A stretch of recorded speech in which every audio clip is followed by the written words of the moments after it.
막내야, 네 시아버지가 남긴 건 저수지라 했느냐? 쩍쩍 갈라진 그 흙바닥을 말이냐? 큰 며느리는 기름진 논열 맞이기, 둘째 며느리는 밭 스무 맞이기를 받았는데 막내 며느리 몫은 가뭄에 바닥을 드러낸 저수지뿐이었습니다. 그런데 이 마른 저수지에는 시아버지도 몰랐던 비밀이 하나 묻혀 있었습니다. 과연 이 저수지에는 어떤 비밀이 숨겨져 있었을까요? 오늘도 야밤의 보따리를 찾아주셔서 감사합니다. 구독과 좋아요로 응원 부탁드립니다. 보따리 속 옛날 이야기 지금 시작합니다. 옛날 경상도 어느 고을에 윤좌수라는 사람이 살았습니다. 젊은 시절 제법 이름을 날렸던 윤좌수는 논도 있고 밭도 있었지요. 아들 셋을 두었는데 큰아들 도준, 둘째 도형, 막내 도영이었습니다. 그중 막내 도영은 형들과 사뭇 달랐지요. 도준은 떡 벌어진 어깨에 목소리가 우렁찼고 도형은 셈이 빠르고 눈치가 밝았습니다. 그런데 도영은 말수가 적고 몸이 마른 데다 형들 앞에서는 늘 고개를 숙이고 있었지요. 셋째는 좀 모자라 마을 사람들이 수군거렸습니다. 형들은 또 부러진데 막내는 영 힘을 못 쓰는 모양이야. 도영의 아내 순이도 마을에서 별 대접을 못 받기는 마찬가지였습니다. 시집 올 때 가져온 것이라곤 보따리 하나뿐이었지요. 갸름한 얼굴에 체구가 작았지만 손마디만은 굵었습니다. 그 손으로 새벽부터 밤까지 일했지요. 닭이 울기 전에 일어나 아궁이에 불을 지피고 마당을 쓸고 빨래를 하고 밭에 나갔습니다. 해가 지고 나서야 부엌에 앉아 찬밥 한 덩이를 입에 넣었지요. 그런데 그 수고를 알아주는 사람이 없었습니다. 큰 며느리 갑수는 입만 열면 순이를 깎아내렸지요. 셋째 댁은 가져온 것도 없으면서 밥은 꼬박꼬박 먹는구만. 갑수는 다홍저고리에 비단 치마를 입고 은가락지를 끼고 다녔습니다. 살집 있는 체형에 날카로운 눈매, 입꼬리가 늘 아래로 내려가 있었지요. 남편 도준이 맞이라는 것이 갑순의 가장 큰 자랑이었습니다. 이 집안 맏며느리가 누군데? 갑수는 버릇처럼 이 말을 했지요. 그런 집안에 그의 봄, 가뭄이 들었습니다. 논바닥이 쩍쩍 갈라지고 우물이 마르기 시작했지요. 마을 저수지도 바닥을 드러냈습니다. 물이 빠진 자리에는 갈라진 흙바닥만 남았는데 발을 디디면 푸석푸석 먼지가 피어올랐지요. 그때였습니다. 윤좌수가 자리에 눕고 말았습니다. 병이 깊었지요. 온 식구가 머리맡에 모였을 때 윤좌수가 힘겹게 입을 열었습니다. 내 살 날이 얼마 남지 않았다. 방 안이 조용해졌지요. 재산을 나누겠다. 그 한마디에 큰아들 도준의 눈이 번뜩였습니다. 갑순도 방문 밖에서 귀를 바짝 세우고 있었지요. 큰놈 도준에게는 논 열맞이기를 준다. 도준이 고개를 숙였습니다. 입꼬리가 살짝 올라간 것을 윤좌수는 보지 못했지요. 둘째 도형에게는 밭 스무 맞이기를 준다. 도형도 고개를 숙였습니다. 그런데 막내 도형의 차례가 되자 윤좌수의 목소리가 한 박자 느려졌지요. 막내 도형에게는 저수지를 준다. 방 안이 술렁였습니다. 이에 도준이 되물었지요. 아버지 저수지라 하셨습니까? 물도 없는 그 저수지를요? 도형도 고개를 갸웃거렸습니다. 아버지 저수지는 유산이라 하기에 좀 그렇지 않습니까? 윤좌수는 대답하지 않았지요. 도영은 아무 말도 하지 못했습니다. 고개를 숙인 채 무릎 위에 주먹만 꽉 쥐고 있었지요. 순이는 남편의 하얀 손등을 보았습니다. 힘줄이 붉어져 나올 만큼 세게 쥐고 있었지요. 그때 갑순의 목소리가 방문 밖에서 들려왔습니다. 세상에 저수지가 무슨 유산이란 말이에요. 도준이 갑순을 말렸지만 목소리에 힘이 없었습니다. 속으로는 같은 생각이었지요. 윤좌수가 마른 손을 들어 순이를 가리켰습니다. 막내 며느리, 예, 아버님. 순이가 다가가자 윤좌수는 베개 밑에서 낡은 삼배 보자기를 꺼냈지요. 보자기에는 희미하게 문양이 수놓아져 있었습니다. 무엇을 수놓은 것인지 알아보기 힘들 만큼 낡아 있었지요. 이것만은 내가 가져라. 아버님, 이것이 무엇이옵니까? 순이가 보자기를 받아들었습니다. 낡고 빛바랜 삼배였지만 한쪽 귀퉁이에 정성스레 수놓은 문양이 있었지요. 어떤 문양인지 알아보기 힘들 만큼 시리해졌습니다. 이것을 왜 제게 주시는 것이옵니까? 때가 되면 알게 된다. 윤좌수의 목소리가 점점 가늘어졌지요. 그리고 막내야, 윤좌수가 도영을 불렀습니다. 예. 아버지, 끝까지 지켜라. 도영이 고개를 숙였지요. 무엇을 지키라는 말씀이십니까? 아버지. 그러나 윤좌수는 더 이상 대답하지 못했습니다. 눈을 감았지요. 며칠 뒤 윤좌수가 세상을 떠났지요. 장례를 치르는 사흘 동안 순이는 밥을 짓고 손님을 맞고 상여를 따라 산까지 걸었습니다. 발이 부르텄지만 내색하지 않았지요. 장례가 끝나자 집안 분위기가 달라졌습니다. 도준이 맞이 노릇을 하겠다며 큰 소리를 치기 시작했지요. 앞으로 이 집안은 내가 이끈다. 갑수는 더 노골적이었습니다. 셋째 대, 이제 갈 데가 있으면 가는 게 좋지 않겠어요? 저수지에서 뭘 해 먹겠다고 눌러앉아 있는 거예요. 순이는 대꾸하지 않았습니다. 도영이 순이의 손을 잡았지요. 미안하오. 순이, 내가 힘이 없어서. 괜찮습니다, 서방님. 순이는 빛바랜 무명 저고리 소매로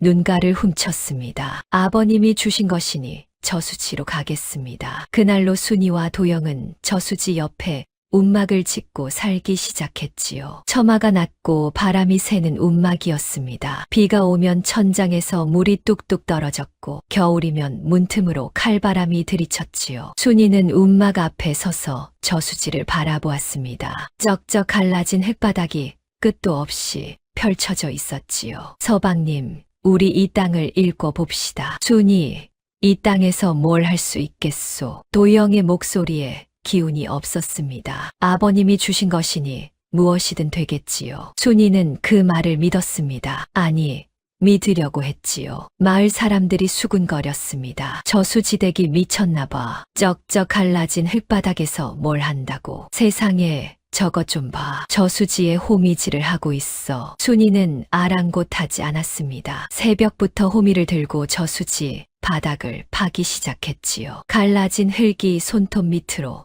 파고들었습니다. 손바닥에 물집이 잡혔다가 터지고 터진 자리에 또 물집이 잡혔지요. 도영도 옆에서 삽질을 했지만 갈라진 흙은 쇠붙이를 튕겨낼 만큼 단단했습니다. 여보, 그만 쉬시오. 내가 하겠소. 아닙니다. 서방님, 같이 해야 빠르지요. 순이의 이마에서 땀이 턱 끝까지 흘러내렸지요. 그런데 이게 웬일입니까? 어느 날 저수지 옆을 지나가던 강노인이 걸음을 멈추었습니다. 백발의 구부정한 등 지팡이를 짚고 있었지요. 눈이 반쯤 감겨 있어 잠을 자는 것 같기도 했습니다. 강노인은 윤좌수의 옛벗이었지요. 아가, 강노인이 순이를 불렀습니다. 예, 어르신, 무엇을 심으려느냐? 아직 모르겠습니다. 그래도 땅을 일궈놓으면 무엇이든 심을 수 있지 않겠습니까? 강노인이 고개를 끄덕였지요. 이 흙이 예사 흙이 아닌 걸 아느냐? 예?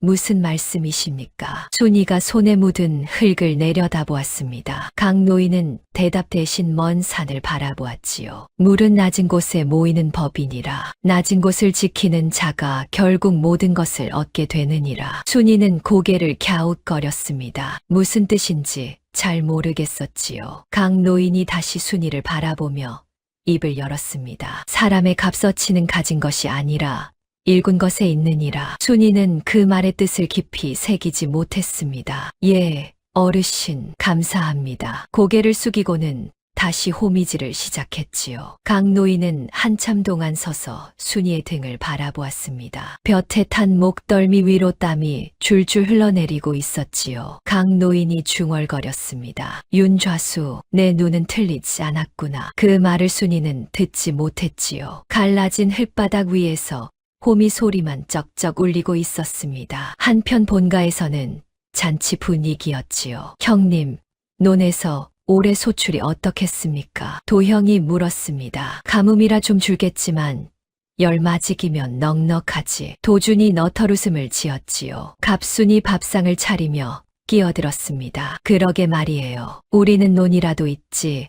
셋째 댁은 저수지에서 뭘 해 먹으려는지 그만 놔둬. 도준이 말했지만 입가에 웃음기가 남아 있었지요. 갑순이 고개를 저으며 혀를 찼습니다. 쯧쯧. 불쌍하긴 한데 호미로 저수지를 파면 물이 나오기라도 하나요? 마을 사람들도 같은 말을 했습니다. 저수지대기 올여름 안에 도망칠 거래. 내기하자. 석 달이면 보따리 쌀걸. 그런데 석 달이 지나도 순이는 움막을 떠나지 않았지요. 6달이 지나도 9달이 지나도 순이는 저수지 바닥을 파고 또 팠습니다. 손마디는 더 굵어졌고 얼굴은 더 검게 탔지요. 그 모습을 지켜보는 사람이 하나 더 있었습니다. 이웃 마을 분홍 봉출이었지요. 기름진 얼굴에 작은 눈, 배가 볼록 나온 봉출은 번듯한 비단 도포를 걸치고 저수지 쪽을 힐끔거렸습니다. 윤좌수 막내 며느리가 저수지를 파고 있다. 봉출의 눈이 가늘어졌지요. 저수지라, 그 저수지. 봉출은 혼잣말을 중얼거리더니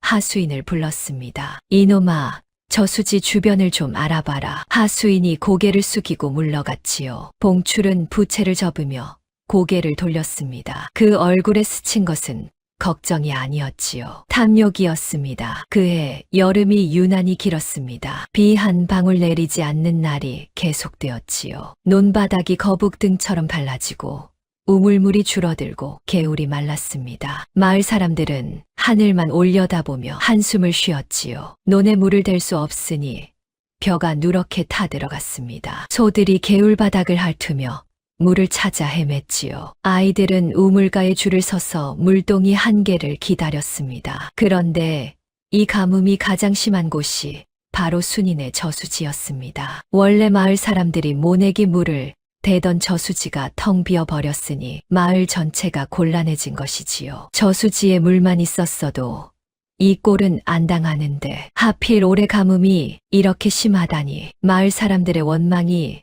어디로 향했겠습니까? 엉뚱하게도 순이에게였습니다. 저수지대기 저수지를 가져갔으니 우리가 물을 못 쓰는 거 아니냐. 원래 마을 것이었는데 윤좌수가 제 것이라고 우기더니 순이는 억울했지요. 저수지에 물이 없는 건 가뭄 탓이지 순이 탓이 아니었습니다. 그런데 사람 마음이란 것이 원래 그렇지요. 누군가를 탓해야 속이 풀리는 법이니까요. 순이는 이를 악물고 저수지 바닥을 일구었습니다. 호미로 갈라진 흙을 쪼개고 돌멩이를 골라내고 자풀을 뽑았지요. 쪼개진 흙덩이를 손으로 부수어 고운 흙을 만들었습니다. 한 뼘, 두 뼘, 일군 땅이 조금씩 넓어졌지요. 하루 종일 해도 겨우 한 평이었습니다. 해가 뜨면 나가고 해가 지면 돌아왔지요. 등이 까맣게 타고 손가락 마디마디가 갈라졌습니다. 도영도 함께 했지만 해가 높이 뜨면 어지러워하며 주저앉곤 했습니다. 서방님,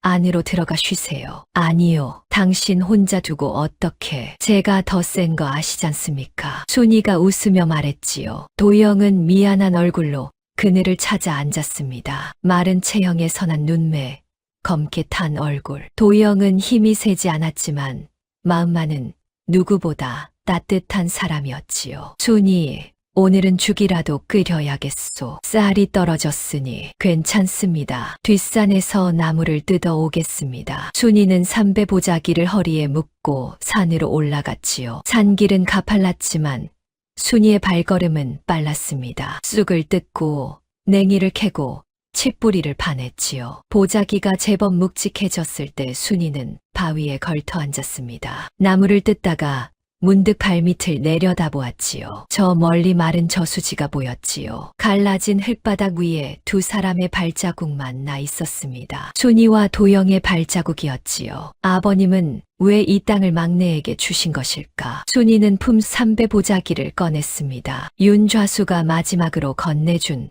그 보자기였지요. 한쪽 귀퉁이에 수놓인 문양을 손끝으로 더듬었습니다. 꽃인지 구름인지 알 수 없는 낡은 수가 희미하게 남아 있었지요. 때가 되면 알게 된다. 시아버지의 마지막 말이 귓가에 맴돌았습니다. 순이는 보자기를 다시 품에 넣고 나무를 뜯기 시작했지요. 한편 본가에서는 전혀 다른 풍경이 펼쳐지고 있었습니다. 도준과 갑수는 논 열마지기에서 나는 소출로 넉넉하게 지냈지요. 가뭄의 수확이 좀 줄었다지만 먹고 사는데 지장이 없었습니다. 갑수는 장날이면 장터에 나가 비단천을 사고 은가락지를 하나 더 장만하고 돌아왔지요. 장터에서 만난 아낙네들에게 시시콜콜 자랑을 늘어놓았습니다. 우리 도준 서방이 논 열맞이기를 물려받았거든요. 어머, 열맞이기나 부럽다. 그러니까 시집을 잘 가야 한다니까요. 갑수는 그 말 끝에 반드시 순이를 끌어들였지요. 셋째 댁은 요즘 뭘 먹고 산대? 갑순이 이웃 안악에게 물었습니다. 나물죽을 끓여 먹는다던데요. 세상에 나물죽이라니. 갑순이 혀를 찼지요. 그 목소리에 걱정은 없었습니다. 오히려 만족감이 묻어 있었지요. 그러니까 시집을 잘 가야지. 저수지가 무슨 유산이에요. 둘째 도형은 밭 20맞이기를 받았지만 성정이 좀 달랐습니다. 셈이 빠르고 눈치가 밝았지요. 이쪽에 붙는 것도 저쪽 편을 드는 것도 아니었습니다. 형 도준이 큰 소리를 치면 낮장구를 쳤고 순이가 곤경에 빠지면 모른 척했지요. 나는 상관없소. 형님 알아서 하시구려. 도형의 입버릇이었습니다. 겉으로는 중립이지만 속으로는 제 밭만 챙기는 사람이었지요. 도형은 가끔 순이네 움막 앞을 지나가면서도 한 번도 들어가 본 적이 없었습니다. 눈이 마주치면 고개만 까딱하고 지나쳤지요. 어느 날 도영이 둘째 형을 붙잡았습니다. 형님, 아버지 돌아가시고 한 번도 안 찾아오셨지요. 바빠서 그랬다. 셋째, 도형은 시선을 피했지요. 바쁘셨습니까? 아니면 귀찮으셨습니까? 도형이 헛기침을 하며 걸음을 옮겼습니다. 대꾸하지 않는 것이 대답이었지요. 도영은 형의 뒷모습을 한참 바라보다 발걸음을 돌렸습니다. 어느 날 갑순이 본가 마당에서 큰 소리를 질렀습니다. 셋째 댁이 우리 우물물을 퍼갔다면서요? 순이가 우물에서 물 한 동이를 길어간 것이 화근이었지요. 형님, 저수지에 물이 없어 한 동이만 길어간 것이옵니다. 우물이 누구 건 줄 알아요? 이 집 맏며느리인 내가 허락했어요? 순이는 입을 다물었습니다. 도영이 나서려 했지요. 형수님 물 한 동이에 그러실 것까지야. 어머, 셋째가 말대꾸를 다 하네. 도준 서방, 이것 좀 보세요. 도준이 마루에서 내려왔습니다. 셋째, 형수한테 그런 식으로 말하는 게 아니다. 도영은 입술을 깨물었지요. 순이가 도영의 팔을 잡았습니다. 서방님,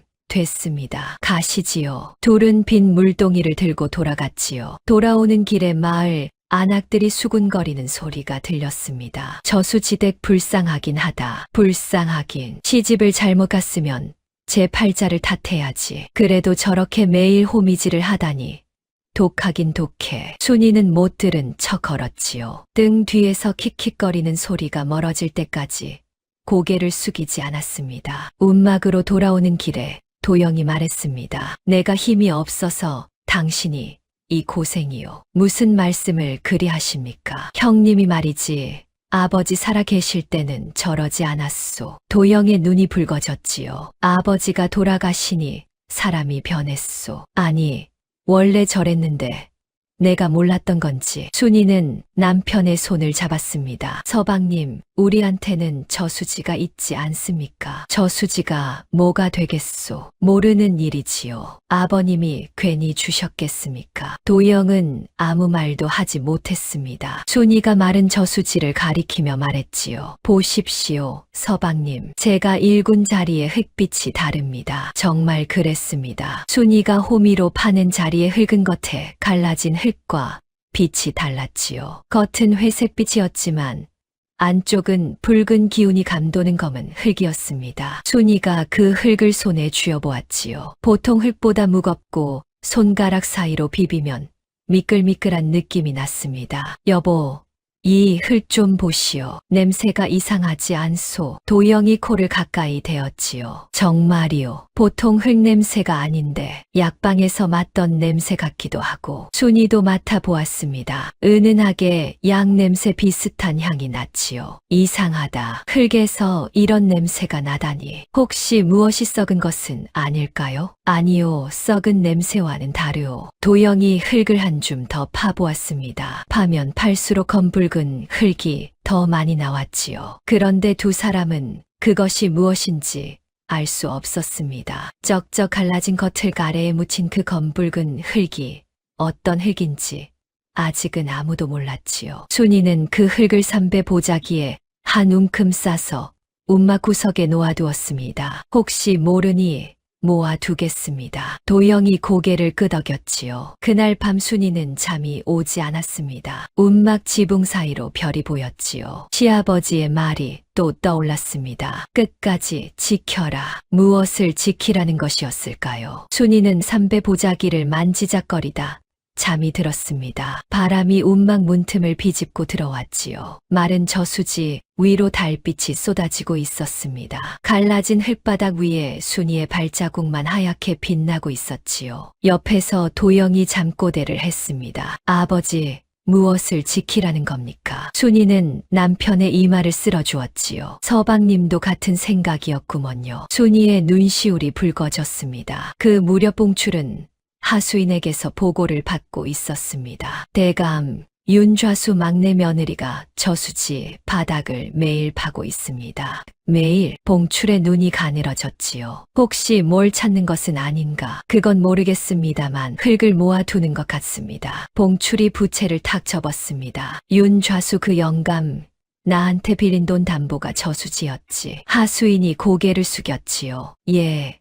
그렇습니다. 차용증은 내가 갖고 있고 윤좌수는 죽었으니 봉출의 입꼬리가 올라갔습니다. 서두를 것은 없다. 좀 더 지켜보거라. 봉출은 느긋했지요. 저수지를 가져올 방법은 얼마든지 있다고 생각했습니다. 윤좌수한테 빌린 돈을 갚지 않았으니 담보인 저수지를 내놓으라고 하면 그만이었지요. 막내 며느리가 뭘 파든 결국 자기 손에 들어올 것이라 여겼습니다. 윤좌수, 내가 죽고 나니 일이 편하구나. 봉출이 혼자 웃었지요. 그런데 봉출이 몰랐던 것이 하나 있었습니다. 윤좌수가 차용증을 한 장만 쓴 것이 아니라는 사실을 봉출은 까맣게 모르고 있었지요. 그렇게 계절이 바뀌었습니다. 가을이 오자 순이가 일군 저수지 바닥에 변화가 생겼지요. 갈라진 회색 흙을 걷어낸 자리마다 검붉은 흙이 드러났습니다. 순이는 그 흙을 모아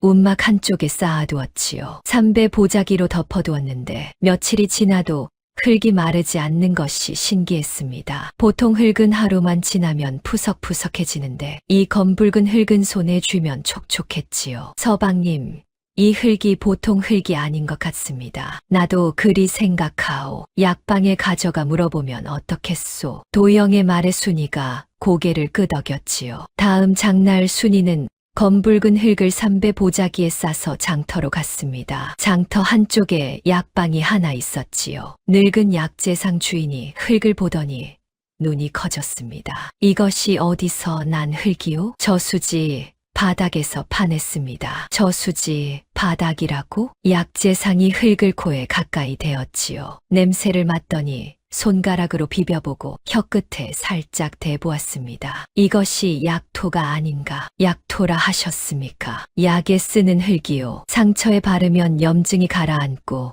물에 개어 마시면 배탈이 낫는다 하오. 순이의 눈이 동그래졌지요. 이런 흙이 귀한 것이옵니까? 귀하다마다 이 고을에서는 처음 보는 것이요. 한 줌의 쌀 서되는 받을 수 있소. 순이의 심장이 두근거렸습니다. 한 줌의 쌀 서되라니 저수지 바닥에 깔린 그 검붉은 흙이 전부 약토라면 얼마나 되겠습니까? 그런데 아주머니, 약재상이 목소리를 낮추었지요. 이 흙이 어디서 났는지 함부로 말하지 마시오. 왜 그렇습니까? 사람 욕심이란 것이 무서운 법이요. 이런 것이 있다는 소문이 퍼지면 탈이 나오. 순이는 그 말을 가슴에 새겼습니다. 약재상에게 약토 한 보자기를 맡기고 쌀 한 말을 받았지요. 쌀 한 말이었습니다. 나물죽으로 연명하던 순이에게 쌀 한 말은 눈물이 나는 양이었지요. 순이는 쌀자루를 안고 움막으로 돌아왔습니다. 서방님, 순이가 쌀자루를 내려놓으며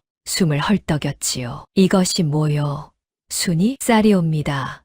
저수지 흙을 팔았습니다. 도영의 입이 벌어졌지요. 흙을 팔았다고? 이게 무슨 말이요? 순이가 약재상에게 들은 이야기를 전해주었습니다. 약토라는 것, 한 줌의 쌀서 되값어치라는 것, 저수지 바닥에 더 많이 묻혀 있다는 것을요. 도영은 한참 동안 말이 없었지요. 아버지가 그래서 저수지를 주신 것이었을까? 글쎄요. 아버님이 아셨을까요? 모르셨을 수도 있소. 하지만 도영이 먼 산을 바라보았습니다. 아버지는 뭔가를 알고 계셨소. 그렇지 않고서야 왜 막내에게 저수지를 주셨겠소. 그날 밤 순이 부부는 오랜만에 쌀밥을 지어 먹었지요. 밥알 하나하나가 보석처럼 빛났습니다. 서방님, 우리 아직 아무한테도 말하지 맙시다. 그래야겠소. 약재상 말이 맞소. 소문이 나면 탈이 날 것이오. 두 사람은 조용히 고개를 끄덕였지요. 그런데 세상에 비밀이란 것이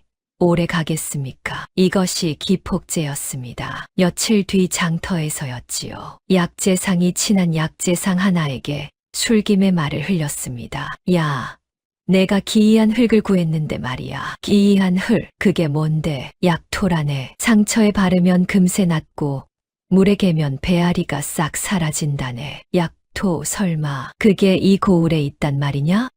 있다마다 저수지 바닥에서 나왔어. 그 한마디가 화근이었지요. 소문은 바람보다 빨랐습니다. 저수지대기 저수지에서 귀한 흙을 캤다더라. 약토라는 거래. 아픈데 바르면 금세 낫는다지. 쌀 한 말을 받았다는데 한 말 앞으로 더 캐면 얼마가 되는 거야. 저수지 바닥이 전부 그 흙이라면 대단한 거 아니야? 장터에서 시작된 소문은 하루 만에 온 마을에 퍼졌지요. 마을 사람들의 눈빛이 달라졌습니다. 어제까지 미친 저수지대기라 놀리던 사람들이 고개를 갸웃거리기 시작했지요. 저수지에 보물이 묻혀 있었다는 거 아니냐? 윤좌수 영감이 괜히 저수지를 막내한테 준 게 아니었어. 그런데 이 소문이 엉뚱한 사람의 귀에도 들어갔습니다. 갑순이었지요. 뭐라고? 저수지 흙이 돈이 된다고. 갑순의 눈이 뒤집어졌습니다. 그 쩍쩍 갈라진 흙바닥에서 돈이 나온다는 게 말이 되나? 말이 되든 안 되든 쌀 한 말을 받아왔다잖아요. 이웃 안악이 확인해 주었지요. 갑순의 얼굴이 시뻘개졌습니다. 우리가 논열 맞이기를 받은 게 잘못이란 말이야? 저수지가 더 값어치가 있었다는 거야. 갑순은 허둥지둥 남편 도준을 찾아갔지요. 서방, 큰일 났어요. 셋째 댁이 저수지에서 보물을 캤대요. 보물?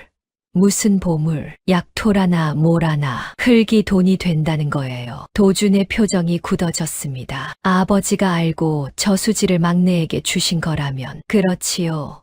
아버지가 우리를 속인 거라고요. 갑순이 발을 굴렀지요. 당장 가서 따지고 와요. 유산을 다시 나눠야 한다고. 도주는 선뜻 나서지 못했습니다. 아직 확실한 것도 아닌데 서두르면 뭐가 확실하지 않아요. 쌀 한 마리면 확실하지. 갑순이 목소리를 높였지요. 가만 놔두면 셋째의 댁이 다 파갈 거예요. 그때 가서 배 아파봐야 소용없어요. 도주는 갑순의 말에 흔들리기 시작했습니다. 논열 맞이기가 대수롭지 않게 느껴졌지요. 형님, 사태가 심상치 않습니다. 도형이 찾아왔습니다. 너도 들었느냐? 온 마을이 알고 있습니다. 저수지대 약토 이야기요. 도형이 목소리를 낮추었지요. 형님, 저수지를 다시 가져와야 합니다. 어떻게? 아버지 유산은 아버지 뜻이지만 저수지가 원래 마을 공유지였다는 논리를 세우면 됩니다. 도준의 눈이 빛났지요. 그런 논리가 서겠느냐? 관아에 가서 따지면 모르는 일이지요. 어차피 저수지 등기가 확실한 것도 아니지 않습니까? 두 형제의 이야기를 방문 밖에서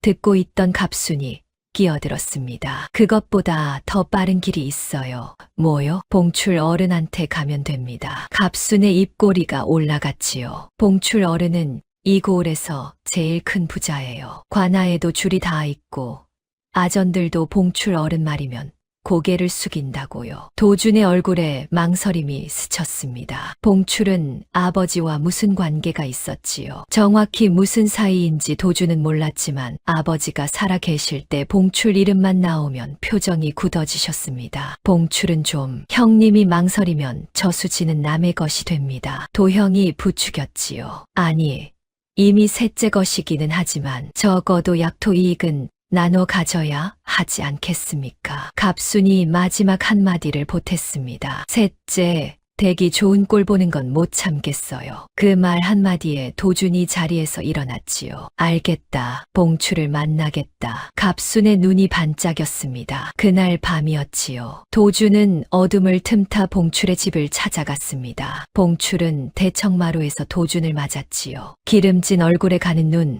볼록 나온 배, 봉출은 부채를 붙이며 느긋하게 웃었습니다. 큰도련님이 이 밤에 웬일이시오? 봉출 어른, 저수지 약토 이야기를 들으셨습니까? 들었지. 봉출의 눈이 가늘어졌지요. 그래서 저수지를 되찾고 싶습니다. 봉출 어른이 도와주시면.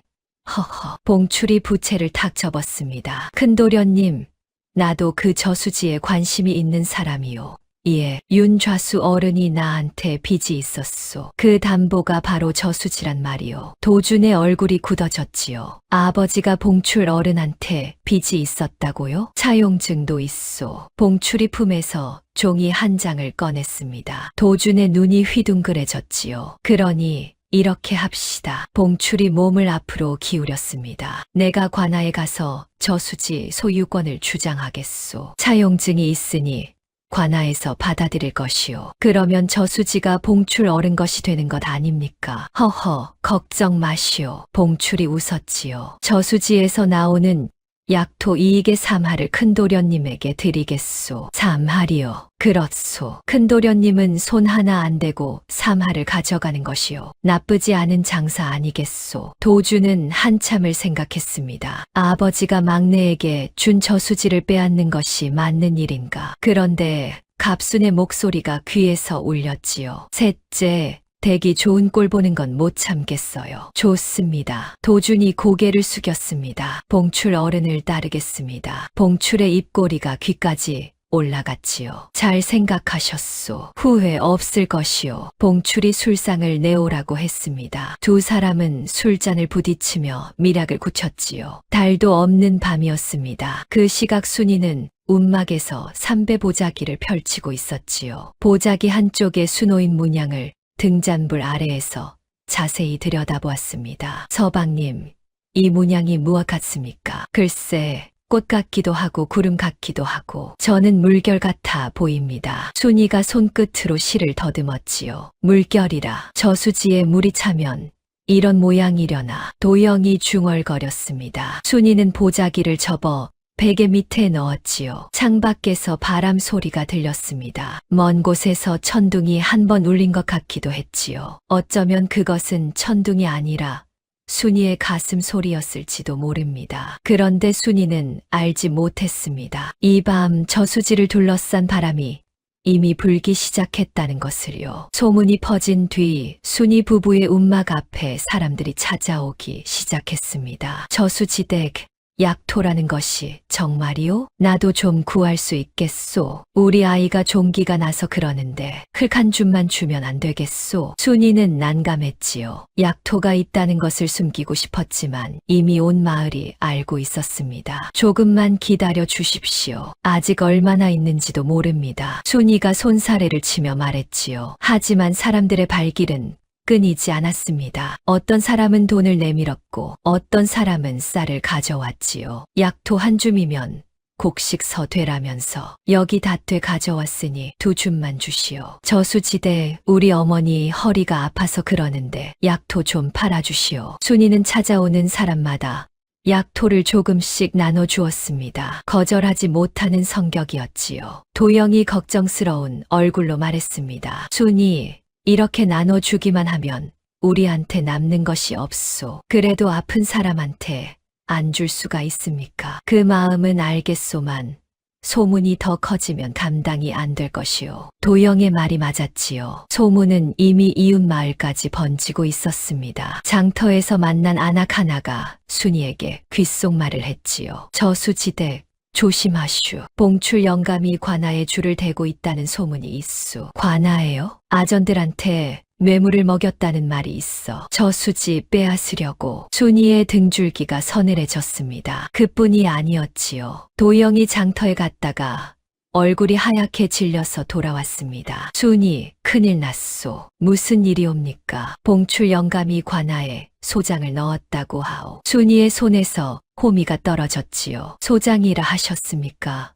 무슨 소장입니까? 저수지 소유권을 주장하는 소장이요. 아버지가 봉출 영감에게 빚을 졌고 그 담보가 저수지라는 것이요. 순이의 머릿속이 하얘졌습니다. 그런 일이 있었단 말입니까? 나도 몰랐소. 아버지가 살아 계실 때 한 번도 말씀하신 적이 없소. 도영이 주저앉았지요. 이걸 어찌하면 좋겠소. 순이도 당장은 방법이 떠오르지 않았습니다. 가슴이 쿵쿵 뛰었지요. 겨우 찾아낸 희망이 한순간에 무너질 수도 있다는 생각에 눈앞이 캄캄해졌습니다. 서방님, 관아에 가서 사정을 말해야 하지 않겠습니까? 사정을 말한들 차용증이 있으면 어쩌겠소. 도영의 목소리에 힘이 없었지요. 그때 움막 밖에서 인기척이 났습니다. 갑순이었지요. 셋째 대 갑순이 팔짱을 끼고 서 있었습니다. 약토 캔다며?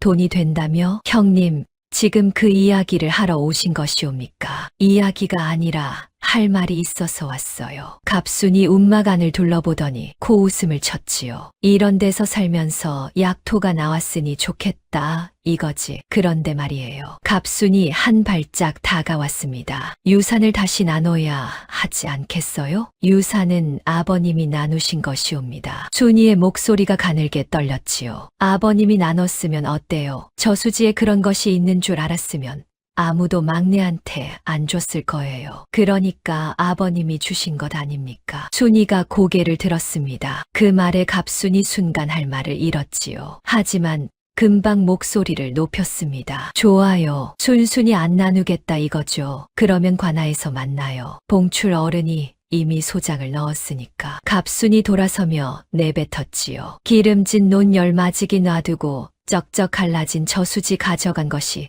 잘한 거라 생각해요. 두고 보자고. 갑순이 사라진 뒤 움막 안이 조용해졌습니다. 도영이 벽에 등을 기대고 앉았지요. 한참 동안 아무 말도 없었습니다. 밖에서 까마귀 한 마리가 울었지요. 순이 포기하는 게 낫지 않겠소.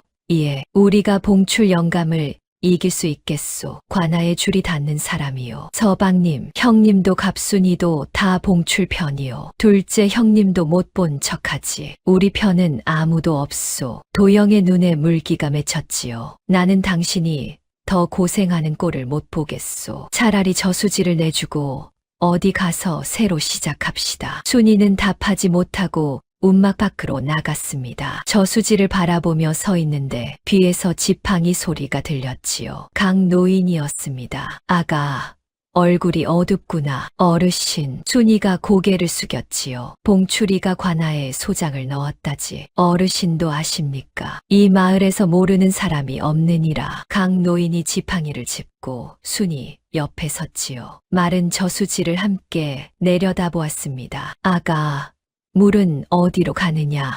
예, 비가 오면 물이 어디로 가느냐 물었느니라. 순이가 잠시 생각했지요. 낮은 곳으로 흐르겠지요. 그렇다. 물은 낮은 곳에 모이는 법이니라. 강노인이 저수지를 가리켰습니다. 저 저수지가 비어있는 것은 비가 안 와서이지 저수지가 나빠서가 아니다. 순이는 그 말의 뜻을 곱씹었지요. 어르신, 비가 오면 물이 다시 차겠습니까? 반드시 찬다. 가뭄이 영원한 법이 어디 있느냐? 강노인이 순이를 바라보았습니다. 낮은 곳을 지키는 자가 결국 모든 것을 얻게 되느니라. 전에도 했던 말이다. 예, 기억합니다. 기억만 하지 말고 믿어라. 강노인이 돌아서며 중얼거렸지요. 윤좌수, 내 며느리가 버텨내고 있다. 순이는 그 뒷모습을 한참 바라보았습니다. 구부정한 등, 느린 지팡이 소리. 강노인은 대체 어떤 분일까요? 순이는 움막으로 돌아왔습니다. 도영이 여전히 벽에 기대 앉아 있었지요. 순이는 남편 앞에 무릎을 꿇고 앉았습니다. 움막 밖에서 바람 소리가 들렸지요. 마른 저수지 위로 먼지가 피어올랐습니다. 서방님, 강 어르신을 만났습니다. 강 노인을? 어르신이 그러셨습니다. 물은 낮은 곳에 모이는 법이라고요. 가뭄이 영원한 법이 어디 있느냐고요. 도영은 고개를 숙인 채 듣고 있었지요. 서방님, 우리가 지금 가장 낮은 곳에 있는 건 맞습니다. 순이가 도영의 얼굴을 올려다보았지요. 그런데 낮은 곳을 지키면 물이 모인다고 하셨습니다. 도영이 아내를 바라보았지요. 순이가 품에서 삼배 보자기를 꺼냈습니다. 낡은 삼배에 수놓인 희미한 문양을 손끝으로 더듬었습니다. 서방님, 아버님이 돌아가시면서 이것을 저한테 주셨습니다. 알고 있소. 그리고 서방님한테는 뭐라 하셨습니까? 도영이 멈칫했지요. 끝까지 지켜라. 예, 끝까지 지키라고 하셨습니다. 순이가 도영의 손을 잡았지요. 서방님, 아버님이 이유 없이 그 말씀을 하셨겠습니까?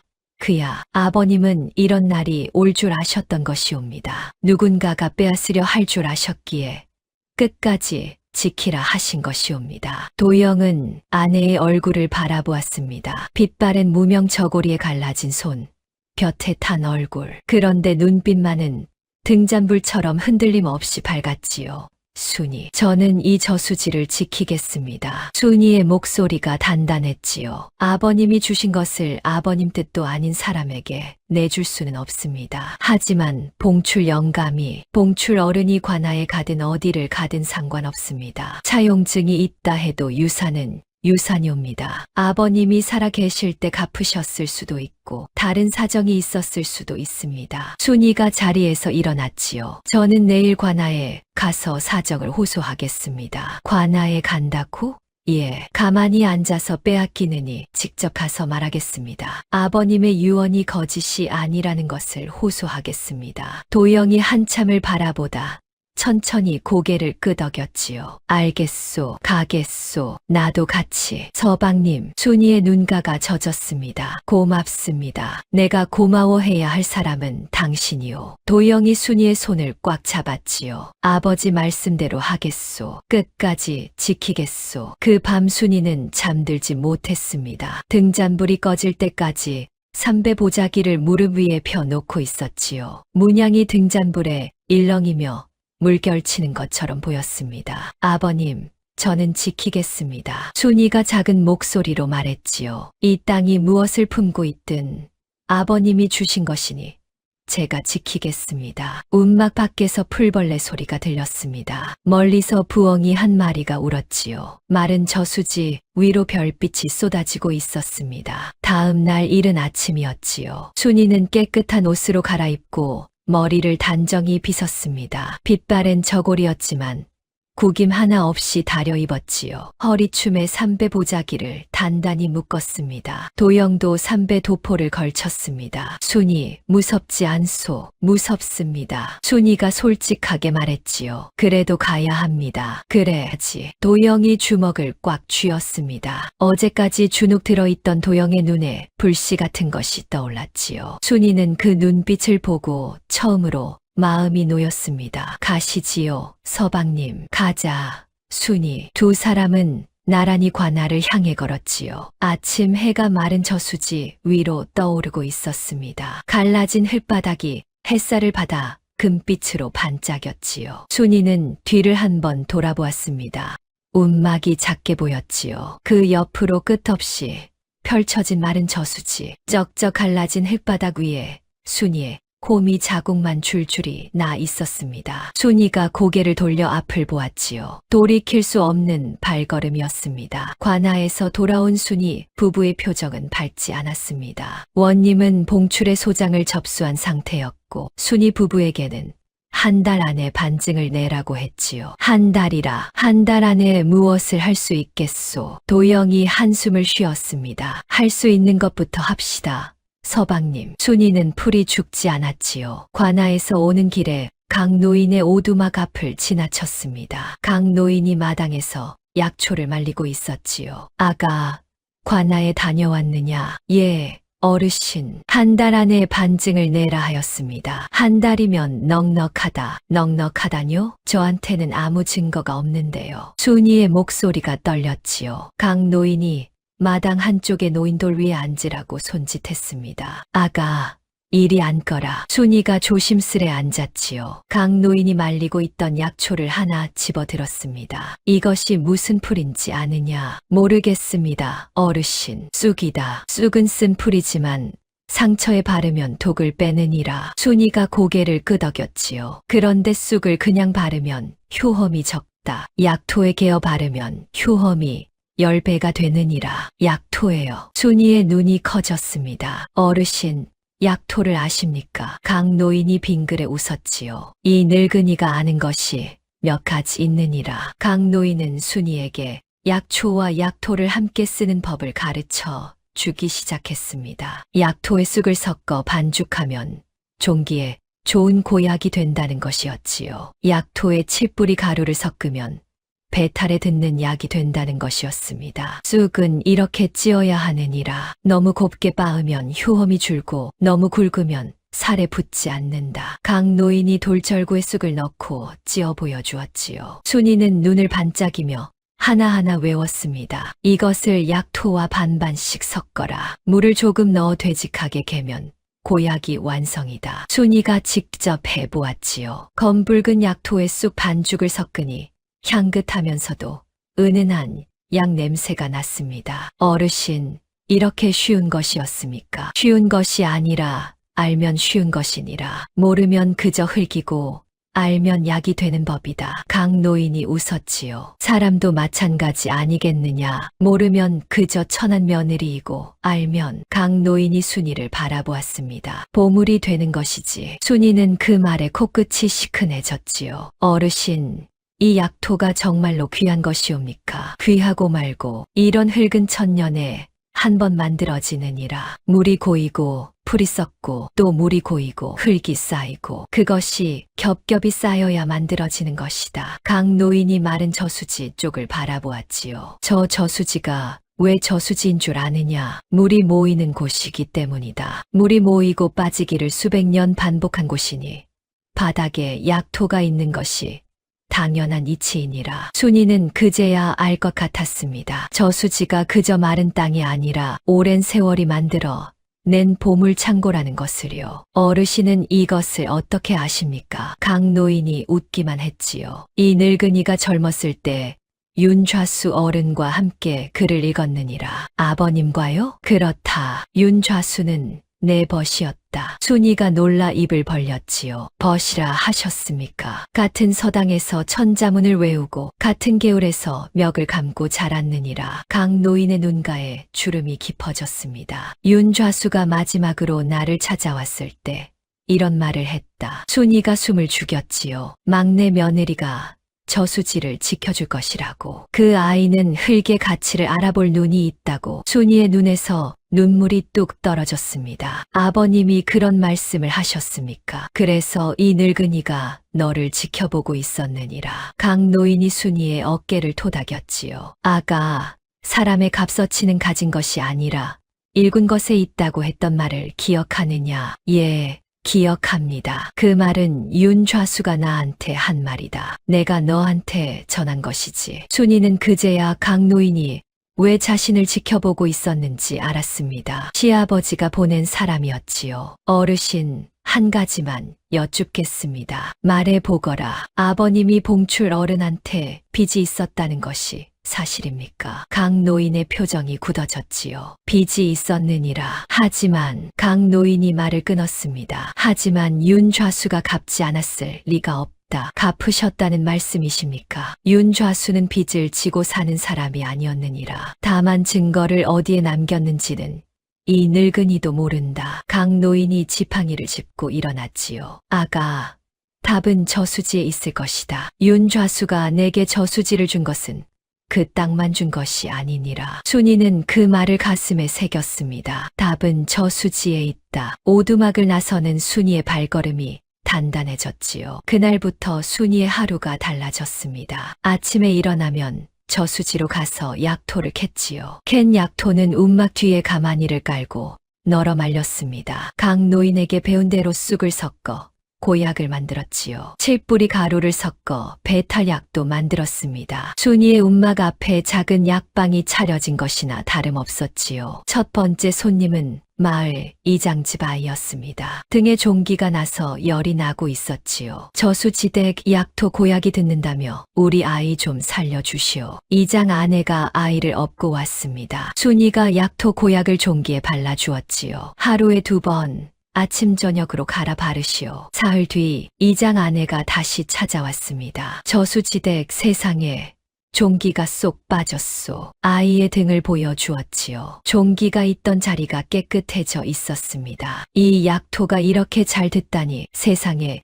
이런 신통한 흙이 있나. 이장 아내가 마을에 소문을 퍼뜨리기까지 반나절도 걸리지 않았지요. 저수지댁 약토 고약이 종기를 하룻밤에 낫게 했대. 하룻밤은 아니고 사흘이라던데. 사흘이면 어때? 약방에서 열을 치료해도 안 낫던 게 사흘 만에 나았다잖아. 사람들이 움막 앞에 줄을 서기 시작했습니다. 종기가 난 사람, 다리에 부스럼이 난 사람, 배가 아픈 사람이 찾아왔지요. 순이는 약토를 나눠주면서 쌀이나 곡식을 조금씩 받았습니다. 미안하옵니다만 저희도 먹고 살아야 하니 조금만 주십시오. 그럼 이만큼이면 되겠소. 사람들은 흔쾌히 곡식을 내놓았지요. 약방 약값에 비하면 훨씬 싼 셈이었습니다. 움막 구석에 곡식 가마니가 하나 둘 쌓이기 시작했지요. 순이 부부가 나물죽 대신 쌀밥을 먹을 수 있게 된 것이었습니다. 두 번째 기회는 장날에 찾아왔지요. 순이가 장터에 약토를 내다 팔기 시작한 것이었습니다. 삼배 보자기에 약토를 담아 한 줌씩 종이에 싸서 늘어놓았지요. 약토 사시오. 저수지 약토. 종기에 배탈에 상처에 신통합니다. 처음에는 사람들이 의심했습니다. 흙이 약이라니 말이 돼. 에이, 속지 마소. 그런데 이장 아내가 나서서 증언했지요. 아니요. 이게 정말 듣소. 우리 아이 종기 사흘 만에 나았다니까. 정말이요? 내가 거짓말할 사람이요. 직접 써보시오. 한 사람이 호기심에 한 줌을 샀습니다. 그 사람이 효험을 보고 다음 장날에 다시 왔지요. 저수지댁 나 또 사러 왔소. 부모님 허리에 바르니까 아침에 일어날 수가 있다 하시오. 그 말을 옆에서 듣던 사람들이 너나 할 것 없이 달려들었습니다. 나도 한 줌, 나는 두 줌 주시오. 장터 한쪽이 북적거리기 시작했지요. 순이의 약토가 장터에서 가장 잘 팔리는 물건이 되었습니다. 한 번 장날에 쌀 서너 말은 거뜬히 벌었지요. 구경꾼들이 수군거렸습니다. 저수지댁이 저수지에서 약토를 캐서 팔고 있대. 에이, 흙을 팔아서 얼마나 벌겠어. 얼마나 버는지 알아? 한 장날에 쌀 서너 말이래. 뭐?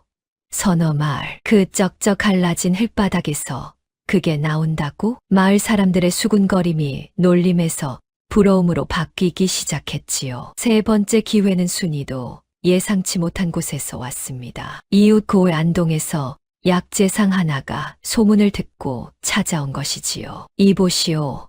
약토를 대량으로 구할 수 있겠소? 대량이라 하시면 얼마나 말씀이십니까? 한 달에 가만히 10개는 필요하오. 우리 약방에서 쓸 양이오. 순이의 눈이 휘둥그레졌지요. 가만히 10개라면 지금까지 판양의 20배가 넘었습니다. 그만큼 캘 수 있겠소. 저수지 바닥이 넓으니 캘 수는 있겠습니다만 순이가 머뭇거렸지요. 값은 어떻게 치르시겠습니까? 가만히 하나에 쌀 10말. 도영이 옆에서 숨을 헉 들이마셨습니다. 가만히 하나에 쌀 10말이면 10가만이면 쌀 100말이었지요. 쌀 100말이면 웬만한 논 두어 마지기 소출과 맞먹는 양이었습니다. 한 달 뒤에 다시 오겠소. 그때 물건이 준비되어 있으면 거래합시다. 안동 약재상이 돌아갔지요. 순이와 도영은 서로 얼굴을 마주 보았습니다. 서방님, 이게 꿈입니까? 꿈이 아니요, 순이. 도영의 얼굴에 처음으로 환한 웃음이 번졌지요. 아버지가 주신 저수지에서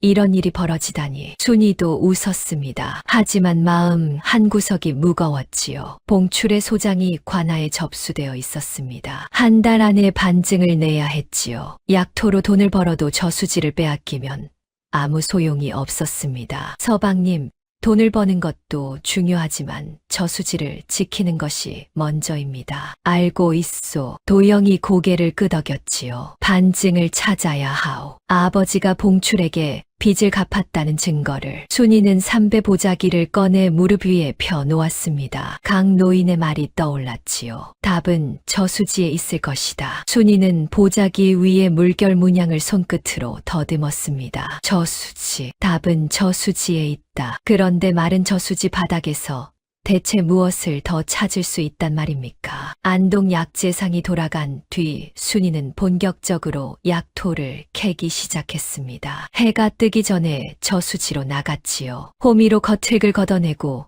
삽으로 검붉은 흙을 파냈습니다. 파낸 흙을 가마니에 담아 움막 뒤에 쌓아두었지요. 도영도 옆에서 함께 팠습니다. 서방님, 이쪽 흙이 더 검붉습니다. 정말이요. 저수지 가운데 쪽이 흙이 더 좋은 것 같소. 두 사람은 저수지 한가운데까지 파 들어갔지요. 바닥이 깊어질수록 흙의 빛깔이 진해졌습니다. 손에 쥐면 미끌미끌하고 코를 가까이 대면 은은한 약향이 났지요. 순이는 그 흙을 한 줌씩 정성스레 가마니에 담았습니다. 하루에 가마니 한 개를 채우는 것이 고작이었지요. 겉흙을 걷어내는 대만 반나절이 걸렸으니까요. 이 속도로는 한 달에 10가마니를 못 채우겠소. 도영이 이마에 땀을 닦으며 말했습니다. 방법을 궁리해 봅시다. 겉흙을 미리 걷어두면 다음 날 바로 약토를 캘 수 있지 않겠습니까? 순이는 저녁마다 다음 날 8구역의 겉흙을 미리 걷어두었지요. 그러니 하루에 가마니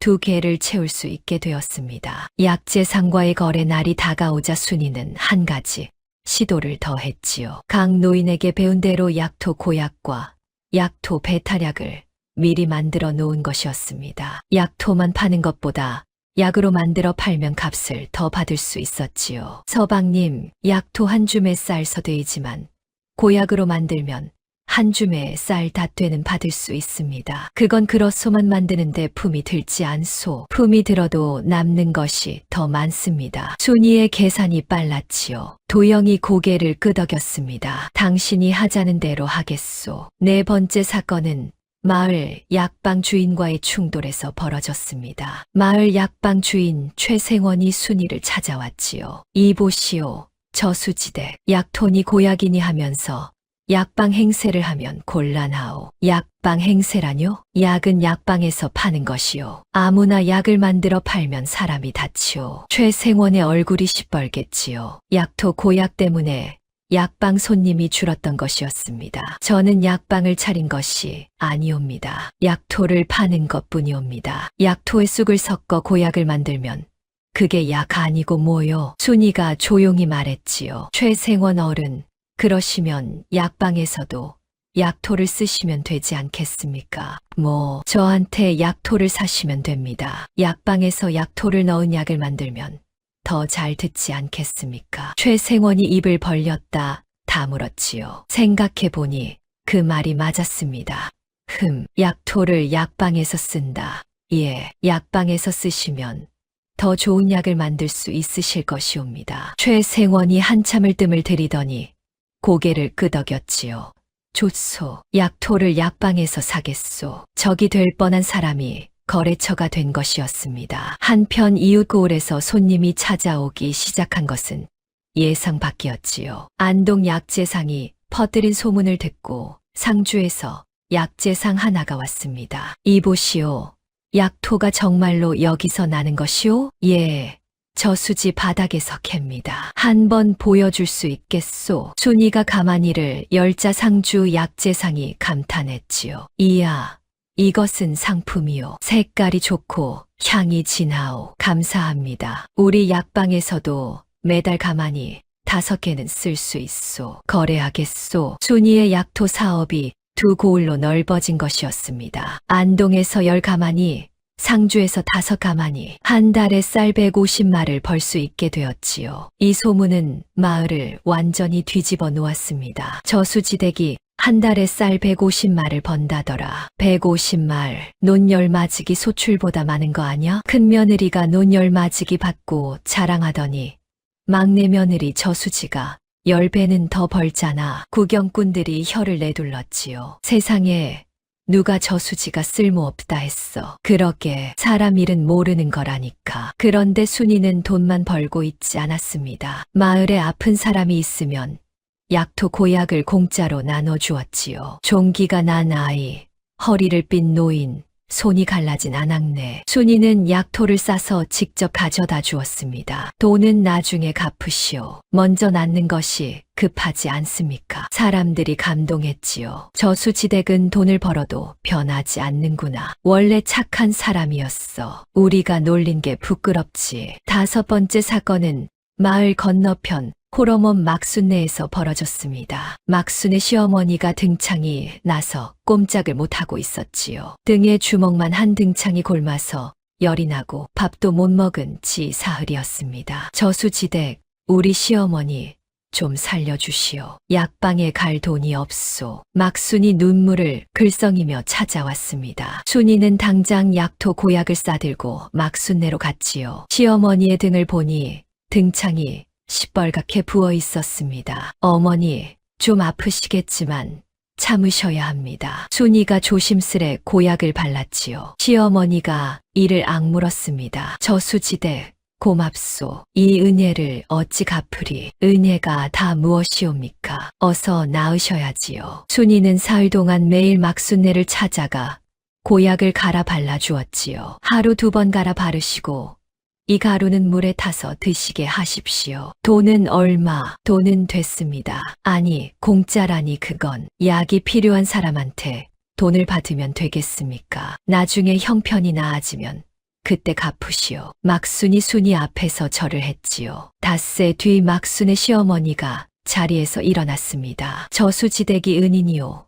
은인이라니까. 막순의 시어머니가 순인의 움마까지 걸어와서 2 손을 잡았지요. 늙은이가 죽는 줄 알았는데 이 흙떡에 살았소. 그 뒤로 마을 사람들의 태도가 완전히 달라졌습니다. 저수지대기라고 놀리던 사람들이 순이 아주머니라고 부르기 시작했지요. 6번째 사건은 장터에서 벌어졌습니다. 순이가 장터에서 약토를 팔고 있는데 낯선 사내 하나가 다가왔지요. 이보시오. 저수지 약토를 독점으로 사겠소. 독점이라 하셨습니까? 그렇소. 내가 전량을 사드릴 테니 다른 데는 팔지 마시오. 값은 지금의 2배를 치르겠소. 순이의 눈이 커졌습니다. 2배면 한 달에 쌀 300마리였지요. 실례지만 어디서 오셨습니까? 대구에서 왔소. 약재 도매를 하고 있소. 순이가 잠시 생각했지요. 감사합니다만 독점은 곤란합니다. 왜요? 값이 부족하오? 값이 아니라 여러 약방에 골고루 팔아야 여러 사람이 약을 쓸 수 있지 않겠습니까? 사내가 어이없다는 얼굴을 했지요. 돈을 더 주겠다는데 안 받겠다. 예, 약토는 아픈 사람을 위한 것이지 돈벌이만을 위한 것이 아닙니다. 순이의 말에 옆에서 구경하던 장터 사람들이 수군거렸지요. 저수지댁, 저 사람 말이 맞지 않소. 2배면 받아야지. 아니요, 독점을 하면 값이 오르고 약을 못 쓰는 사람이 생기요. 저수지댁이 장사꾼이 아니라 의원이구먼. 구경꾼 하나가 감탄했습니다. 사내가 헛웃음을 치며 돌아갔지요. 후회할 거요. 사내가 던진 말에 순이의 등줄기가 서늘해졌지만 내색하지 않았습니다. 그 뒷모습을 옆에서 지켜보던 사람이 있었지요. 봉출의 하수인이었습니다. 하수인이 봉출에게 달려갔지요. 대감, 저수지댁이 대구 약재상의 독점 제안도 거절했습니다. 봉출의 눈이 번뜩였습니다. 독점 제안을 거절했다고 미련한 것인가? 배짱이 있는 것인가? 마을 사람들이 저수지대 편을 들기 시작했습니다. 약을 공짜로 나눠주니까요. 봉출이 부채를 탁 접었지요. 이래서는 안 되겠다. 봉출의 얼굴이 굳어졌습니다. 관아 소장만으로는 부족해. 더 확실한 수를 써야겠다. 봉출이 자리에서 일어났지요. 갑순이를 불러라. 예, 큰도련님 마누라 말이다. 불러와. 하수인이 후다닥 달려갔습니다. 봉출은 방 안을 서성이며 중얼거렸지요. 관아 소장은 시간이 걸린다. 그 사이에 마을 민심까지 빼앗기면 안 돼. 봉출이 주먹으로 탁자를 내리쳤습니다. 저수지댁을 마을에서 고립시켜야 해. 갑순이가 안에서 흔들고 내가 밖에서 조이면 된다. 봉출의 눈에 음흉한 빛이 어렸지요. 저수지를 둘러싼 바람이 점점 거세지고 있었습니다. 그 시각 순이는 운막 앞에서 약토를 말리고 있었지요. 석양이 마른 저수지 위로 쏟아지고 있었습니다. 검붉은 약토 가마니 위로 붉은 노을빛이 내려앉았지요. 순이가 땀을 닦으며 저수지를 바라보았습니다. 서방님, 저수지가 참 넓습니다. 그러게 이 넓은 저수지 바닥에 약토가 얼마나 더 있을까? 아마 우리 대에 다 못 캘 것입니다. 순이가 웃었지요. 도영도 웃었습니다. 두 사람이 나란히 서서 노을을 바라보고 있었지요. 빛바랜 무명 저고리를 입은 순이의 얼굴이 노을빛에 물들어 있었습니다. 순이, 당신은 참 대단한 사람이요. 저요? 저는 그저 호미질밖에 할 줄 모르는 사람인데요. 그 호미질이 대단한 것이요. 도영이 순이의 손을 잡았지요. 갈라진 흙바닥에서 보물을 캐내는 사람이 어디 있겠소. 순이의 볼이 붉어졌습니다. 석양 탓인지 부끄러움 탓인지 알 수 없었지요. 저수지 위로 바람이 불었습니다. 어디선가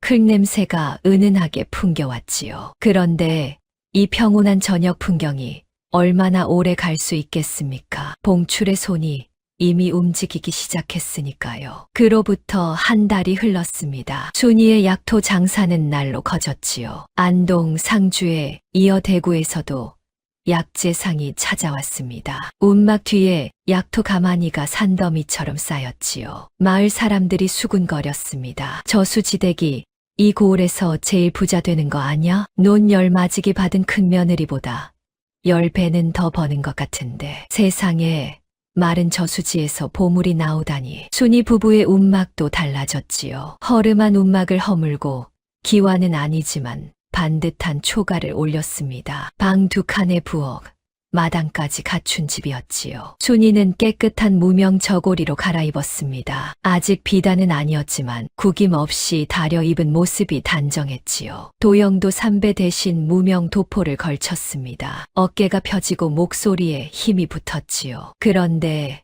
이게 웬일입니까? 관아에서 반가운 소식이 날아왔습니다. 원님이 봉출의 소장을 기각한 것이었지요. 차용증만으로는 소유권을 주장할 수 없다. 윤좌수의 유산은 유언에 따른 것이니 유효하다. 순이와 도영은 서로 얼싸안았습니다. 서방님, 이겼습니다. 이겼소. 순이, 도영이 활짝 웃었지요. 마을 사람들도 축하했습니다. 저수지대 잘 됐소.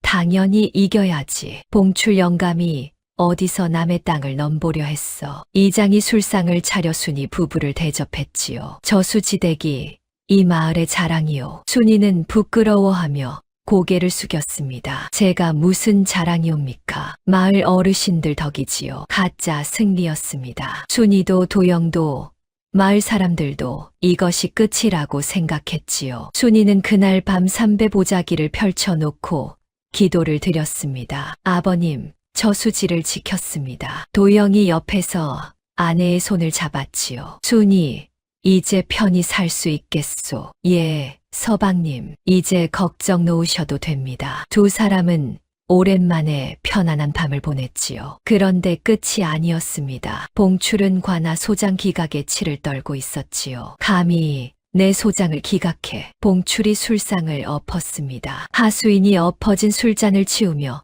조심스레 말했지요. 대감, 원님이 저수지대 편을 든 것은 아닙니다.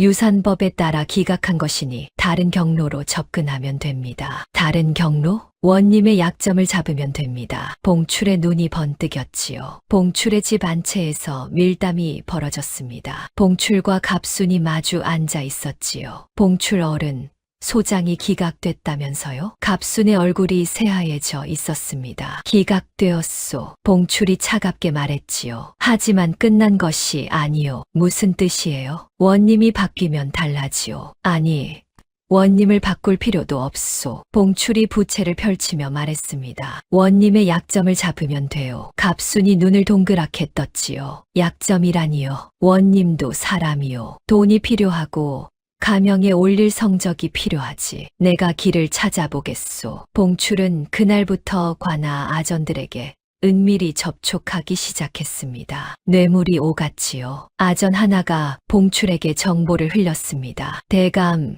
원님이 가명평가에서 세금 징수율이 낮다고 지적을 받았습니다. 세금 징수율이? 예, 오래 가뭄으로 세금을 못 걷었거든요. 봉출의 눈이 빛났지요. 그러면 원님한테 이렇게 말해라. 봉출이 아전의 귀에 속삭였습니다. 저수지의 약토에 세금을 매기면 징수율을 올릴 수 있다고. 그리고 세금을 매기려면 저수지 소유권을 재심리해야 한다고. 아전이 고개를 끄덕였지요. 대감 생각이 기가 막힙니다. 원님이 세금을 걷겠다고 하면 재심리가 열리게 되어 있소. 그때 내가 다시 소장을 넣겠소. 봉출의 첫 번째 수가 완성되었습니다. 약점을 파악하고 그 약점을 이용해 관할을 다시 움직이는 것이었지요. 두 번째 수는 갑순이 맡았습니다. 봉출이 갑순에게 밀서 하나를 건넸지요. 이것을 이장에게 전해주시오. 이장한테요. 이게 뭔데요? 저수지가 원래 마을 공유지였다는 증서요. 내가 만들었소. 갑순의 입이 벌어졌습니다. 위조 문서란 말이에요. 위조라 하지 마시오. 옛 기록을 되살린 것이오. 봉출이 빙그레 웃었지요. 이 문서를 이장에게 주고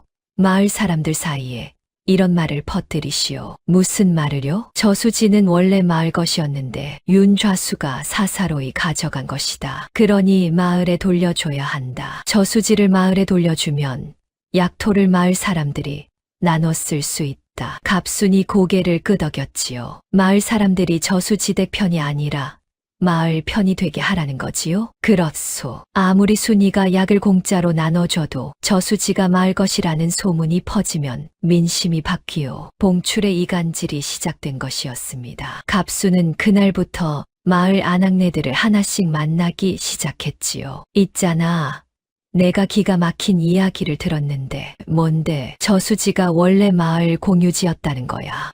정말 옛날 기록이 있대. 윤좌수 어른이 멋대로 자기 것이라고 한 거래. 그러면 저수지댁이 독차지하고 있는 거잖아. 그러니까 말이야. 말 것을 한 사람이 독차지하면 되겠어. 소문은 빠르게 퍼졌습니다. 마을 분위기가 미묘하게 달라지기 시작했지요. 어제까지 저수지댁 만세를 외치던 사람들이 고개를 갸웃거렸습니다. 생각해보니 저수지는 원래 마을 것이었잖아. 맞아. 마을 사람들이 모내기 물을 댔던 곳이잖아. 저수지대 혼자 독차지하는 게 맞는 건가? 순이는 장터에서 분위기가 달라진 것을 느꼈지요. 사람들의 눈빛이 따뜻함에서 경계심으로 바뀌어 있었습니다. 약토를 사러 오는 사람이 줄었지요. 저수지가 원래 마을 것이라는 이야기가 있던데 사실이요? 약토를 사러 온 안악이 물었지요. 그런 이야기를 누가 했습니까? 마을에 다들 그러던데 이장 어른한테 문서가 있다나. 순이의 가슴이 철렁 내려앉았습니다. 장터에서 돌아오는 길에 아이들이 순이를 보며 노래를 불렀지요. 저수지대 남의 것 내 것 하는 저수지대. 순이는 고개를 숙이고 걸었습니다. 집에 와서 도영에게 말했지요. 서방님, 마을에 이상한 소문이 돌고 있습니다. 무슨 소문? 저수지가 원래 마을 공유지라는 소문이옵니다. 도영의 얼굴이 굳어졌습니다. 누가 그런 소문을 퍼뜨리는 것이오? 모르겠습니다. 하지만 마을 사람들 분위기가 달라졌습니다. 그때 이장이 찾아왔지요. 도영아, 할 이야기가 있다. 이장의 표정이 무거웠습니다. 저수지가 원래 마을 공유지였다는 문서가 나왔다. 문서라뇨? 도영이 되물었지요. 이장이 봉출이 만든 위조 문서를 꺼냈습니다. 이것을 보거라. 30년 전 마을 회의록인데 저수지를 마을 공유지로 지정한다고 되어 있다. 도영이 문서를 받아들었지요. 손이 떨렸습니다. 이장 어른, 이것이 어디서 나온 것입니까? 마을 창고를 정리하다 나왔다. 이장은 봉출이 갑순을 통해 전해준 것이라는 사실을 모르고 있었지요. 도영아, 마을 사람들이 동요하고 있다. 내가 중간에서 잘 해보겠지만. 이장이 한숨을 쉬었습니다. 관아에서 또 조사가 나올 수도 있다. 이장이 돌아간 뒤 도영이 주먹을 쥐었습니다. 봉출이 뒤에 있소. 분명히. 저도 그리 생각합니다. 서방님. 도영이 문서를 내려놓았지요. 순이가 옆에서 그 문서를 들여다보았습니다. 글씨가 너무 깨끗했지요. 30년 된 문서치고는 종이도 먹도 너무 선명했습니다. 종이 가장자리가 일부러 그을린 것처럼 누런 자국이 일정했지요. 진짜 오래된 문서는 이렇게 고르게 색이 바래지 않는 법이었습니다. 순이는 아무 말 하지 않았지만 마음속으로 확신했지요. 이 문서는 가짜다. 하지만 가짜라고 증명할 방법이 없었습니다. 봉출의 두 번째 수 위조 문서로 마을 민심을 흔드는 이간질이 효과를 보기 시작한 것이었지요. 순이는 움막 앞에 서서 저수지를 바라보았습니다. 겨우 이겼다고 생각한 싸움이 끝난 것이 아니었지요. 오히려 더 큰 싸움이 시작되고 있었습니다. 관아에서는 봉출의 뇌물을 받은 아전이 원님에게 약토 세금 건의서를 올렸지요. 마을에서는 갑순이 퍼뜨린 소문이 뿌리를 내리고 있었습니다. 막순의 시어머니까지 이장집에서 저수지가 원래 마을 것이라는 말을 듣고 고개를 갸웃거렸지요. 저수지댁이 은인인 것은 맞지만 마을 것이었다면 이야기가 다르지 않은가. 은혜를 입은 사람마저 흔들리고 있었습니다. 순이네 초가에서 밥을 먹는데 도영이 숟가락을 내려놓았지요. 순이, 어쩌면 우리가 지는 것일지도 모르오. 서방님, 관아도 마을도 형님도 다 봉출 편이오. 이번에는 정말. 도영의 목소리가 가라앉았습니다. 순이는 밥상 위에 삼배 보자기를 바라보았지요. 낡은 문양이 등잔불에 일렁였습니다. 서방님, 아직 포기하기 이릅니다. 증거가 없소. 아버지가 갚았다는 증거도, 저 문서가 가짜라는 증거는 있습니다. 순이가 단호하게 말했지요. 어디에? 강 어르신이 그러셨습니다. 답은 저수지에 있다고. 도영이 고개를 들었습니다. 저수지에? 예, 저수지를 더 파보겠습니다. 아버님이 뭔가를 남겨두셨을 것이옵니다. 바람이 불었지요. 마른 저수지 위로 먼지가 소용돌이치며 피어올랐습니다. 순이의 머리카락이 바람에 날렸지요. 눈을 감았습니다. 아버님, 저 이 바람을 견뎌야 하는 것이지요. 순이가 작은 목소리로 중얼거렸습니다. 대답은 없었지요. 바람만 더 세게 불었습니다. 봉출의 세 번째 수는 가장 치명적이었습니다. 관아 아전을 통해 원님에게 세금 건의서가 올라갔지요. 원님이 고개를 끄덕였습니다. 저수지 약토의 세금을 매기겠다. 소유권 재심리를 열어라. 열흘 뒤 관아에서 재심리가 열렸지요. 관아 마당에 사람들이 가득 모였습니다. 봉출이 차용증을 다시 들고 나왔지요. 원님, 이 차용증을 보시오. 윤좌수가 나한테 진 빚이 저수지 값어치보다 크오. 이장이 위조 문서를 증거로 제출했습니다. 원님, 이 문서를 보시오. 30년 전 마을 회의록이옵니다. 저수지는 마을 공유지로 지정되어 있었습니다. 순이는 반박할 증거가 없었지요. 원님, 저수지는 시아버지의 유언으로 받은 유산이옵니다. 유언이 있다 해도 공유지를 사사로이 물려줄 수는 없다. 봉출이 끼어들었지요. 마을 구경꾼들이 수군거렸습니다. 저수지댁이 불쌍하긴 한데 법이 법이지. 마을 것이면 마을에 돌려줘야지. 원님이 판결을 내렸지요. 저수지 소유권을 일시 동결한다. 세금 문제와 공유지 여부를 조사할 때까지 약토 채취를 금한다. 청천벽력이었습니다. 순이의 다리가 풀렸지요. 원님, 저수지는 시아버지가 남겨주신 유산이옵니다. 제발 조사가 끝날 때까지 기다려라. 그것이 법이다. 원님은 단호했지요. 도영이 순이를 부축해 일으켰습니다. 관아 마당을 나서는데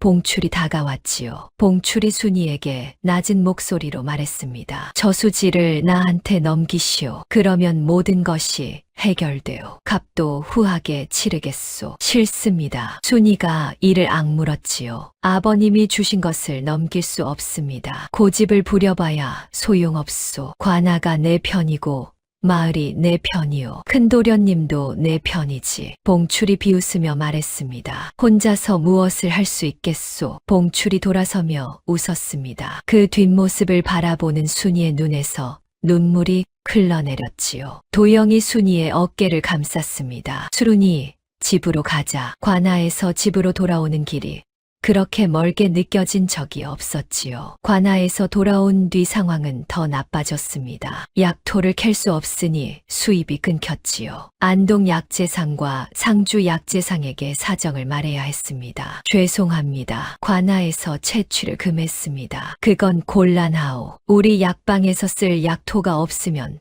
다른 데서 구해야 하오. 다음 달까지만 기다려 주십시오. 순이의 목소리가 떨렸지요. 다음 달까지는 기다리겠소만 그 뒤에도 안 되면 거래를 끊을 수밖에 없소. 약재상들이 발길을 돌렸습니다. 마을 약방 최생원도 찾아왔지요. 저수지대 관아에서 그만 이상 나도 약토를 쓸 수 없게 됐소. 최생원 어른, 곧 풀릴 것이옵니다. 풀리면 그때 다시 이야기합시다. 최생원도 발길을 돌렸지요. 하루아침에 거래처가 모두 끊어진 것이었습니다. 곡식 가마니가 줄어들기 시작했지요. 쌀밥 대신 다시 나물죽을 끓여야 했습니다. 마을 분위기는 완전히 바뀌었지요. 갑순이 퍼뜨린 소문이 먹혀든 것이었습니다. 저수지대기 마을 것을 독차지하다가 관아에서 막힌 거래. 그러게 마을 공유지를 혼자 쓰면 안 되지. 약토 공짜로 주던 것도 자기 것이니까 준 거잖아. 마을 것이면 원래 우리한테 줘야 하는 건데. 순이에게 약을 받고 고마워하던 사람들까지 등을 돌렸습니다. 막순만이 유일하게 순이를 찾아왔지요. 저수지대 내가 도울 일이 있으면 말하시오. 고맙습니다. 막순 아주머니. 순이가 겨우 웃음을 지었습니다. 하지만 막순 혼자로는 역부족이었지요. 설상가상이었습니다. 도준이 순이네 집에 찾아왔지요. 셋째, 나 할 말이 있다. 형님, 도영이 문을 열었습니다. 도준의 표정이 딱딱했지요. 저수지를 포기해라. 뭐라고요? 봉출 어른한테 넘겨라. 그러면 봉출 어른이 약토 이익의 3할을 우리 형제에게 나눠준다고 했다. 도영의 얼굴이 시뻘개졌습니다. 형님, 아버지가 주신 것을 봉출에게 넘기라고요? 현실을 봐라. 관아도 마을도 다 봉출 편이다. 내가 이길 수 없어. 형님이 봉출 편이셨습니까? 도영의 목소리가 떨렸지요. 아버지 유언 당일 밤에 봉출을 만난 것도 형님이시지요? 도준이 멈칫했습니다. 그걸 어떻게 마을 사람이 봤습니다. 그 밤에 형님이 봉출집에 들어가는 걸요. 방 안이 싸늘해졌지요. 형님, 밀약을 하셨습니까? 도준이 대답하지 못했습니다. 순이가 나서서 말했지요. 큰형님, 그만 돌아가 주십시오. 셋째 대기, 더 말씀하실 것이 없으시지요. 돌아가 주십시오. 순이의 목소리가 차가웠습니다. 도준이 입술을 깨물며 돌아갔지요. 문 밖에서 도준의 혼잣말이 들렸습니다. 후회할 거다. 둘 다 후회하게 될 거야. 그 말이 바람에 실려 들어왔지요. 순이는 주먹을 꽉 쥐었습니다. 손톱이 손바닥에 파고들었지요. 도영이 아내의 손을 잡았습니다. 순이, 괜찮습니다. 서방님, 괜찮지 않았지요. 그날 밤이었습니다. 순이는 움막 앞에 쭈그리고 앉아 있었지요. 아니, 이제는 초가 앞이었습니다. 약토로 벌어서 지은 반듯한 초가. 그런데 약토를 캘 수 없으니 이 집도 지킬 수 있을지 모르는 상황이었지요. 별이 쏟아지는 밤이었습니다. 도영이 안에서 자고 있었지요. 순이는 품에 보자기를 꺼냈습니다. 달빛 아래에서 문양을 들여다보았지요. 아버님, 눈물이 뚝뚝 떨어졌습니다. 저는 끝까지 지키려 했습니다. 그런데 이제 어떻게 해야 합니까? 바람이 불었지요. 관아도 저기고 마을도 저기고 형님도 저기옵니다. 순이가 무릎에 얼굴을 묻었습니다. 저한테는 아무것도 없습니다. 호미 하나, 삼배 보자기 하나. 순이가 보자기를 펴서 달빛에 비추었지요. 문양이 달빛 아래에서 희미하게 빛났습니다. 물결 모양이었지요. 저수지에 물이 차면 이런 모양이 될까? 아버님은 이 보자기를 왜 저한테 주셨을까요? 순이가 보자기를 가슴에 품었습니다. 시아버지의 손때가 묻어있는 것 같았지요. 때가 되면 알게 된다. 시아버지의 마지막 말이 귓가에 울렸습니다. 그때 머릿속에 강 노인의 목소리가 떠올랐지요. 사람의 값어치는 가진 것이 아니라 읽은 것에 있느니라. 순이가 고개를 들었습니다. 눈물이 볼을 타고 흘러내렸지만 눈빛은 꺼지지 않았지요. 가진 것이 아니라 읽은 것. 저는 이 저수지를 읽었습니다. 순이가 중얼거렸지요. 맨손으로 호미를 들고 갈라진 흙바닥을 파고 돌멩이를 골라내고. 순이의 목소리가 점점 단단해졌습니다. 아무도 거들떠보지 않은 이 마른 땅을 제 손으로 일궜습니다. 이것이 제 값어치입니다. 그 순간 강 노인의 또 다른 말이 떠올랐습니다. 답은 저수지에 있을 것이다. 윤좌수가 내게 저수지를 준 것은 그 땅만 준 것이 아니니라. 순이의 눈이 커졌지요. 그 땅만 준 것이 아니라면 땅 속에 뭔가가 더 있다는 뜻이 아닙니까? 순이는 자리에서 벌떡 일어났습니다. 서방님, 도영이 잠에서 깨어 뛰어나왔지요. 무슨 일이요? 저수지를 더 파야 합니다. 지금 관아에서 금했는데 약토를 캐는 것이 아니라 저수지 바닥을 파는 것이옵니다. 아버님이 뭔가를 묻어두셨을지도 모릅니다. 도영이 아내의 눈을 보았지요. 달빛에 젖은 눈이 반짝이고 있었습니다. 강 어르신이 그러셨습니다. 답은 저수지에 있다고. 아버님이 준 것은 땅만이 아니라고요. 도영이 천천히 고개를 끄덕였습니다. 가자, 순이. 예, 서방님. 두 사람은 달빛 아래 저수지로 걸어갔지요. 마른 저수지 위로 별빛이 내려앉고 있었습니다. 순이가 호미를 들었지요. 저수지 한가운데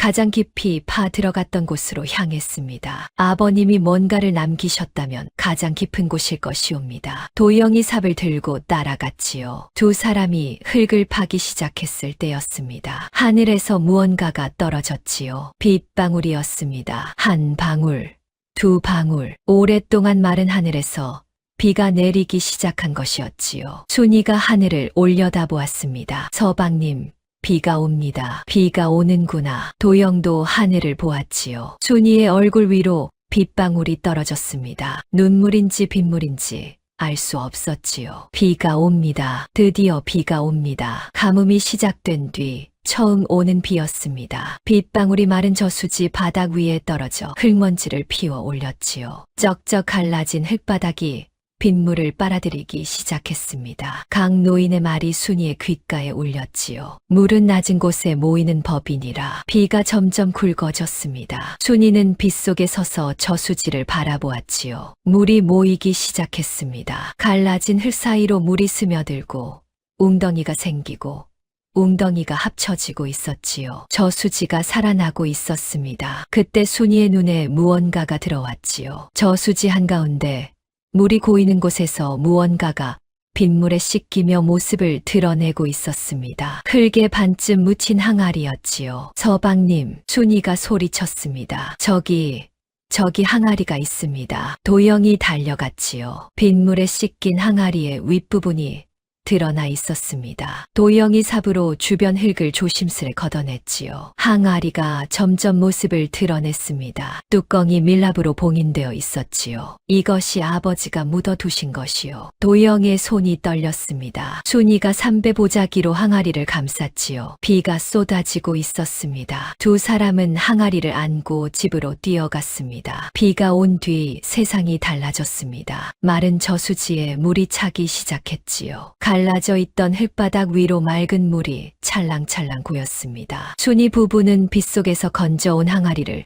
집 안에 놓고 바라보았지요. 밀랍으로 꼼꼼히 봉인된 항아리였습니다. 열어봅시다. 서방님, 도영이 조심스레 밀랍을 떼어냈지요. 항아리 안에 기름 종이에 쌓인 것이 3개 들어 있었습니다. 첫 번째는 종이 묶음이었지요. 도영이 펼쳐보았습니다. 이것은 약토 제조법이요. 약토를 어떻게 쓰는지 상세하게 적혀 있소. 순이가 두 번째 종이를 펼쳤지요. 눈이 휘둥그레졌습니다. 서방님, 이것을 보십시오. 유언장이었습니다. 윤좌수의 글씨로 쓰인 둘째 유언장이었지요. 도영이 떨리는 손으로 유언장을 읽었습니다. 이 유언장을 읽는 자에게, 저수지를 끝까지 지킨 자에게 이 가문의 모든 것을 맡긴다. 논도 밭도 저수지도 모두 그 사람의 것이니라. 이 아비는 세 아들 중 누가 참된 마음을 가졌는지 시험하고자 이리 하노라. 도영의 손이 떨렸습니다. 아버지가 시험을 하셨소. 누가 끝까지 지키는지. 순이의 눈에서 뜨거운 것이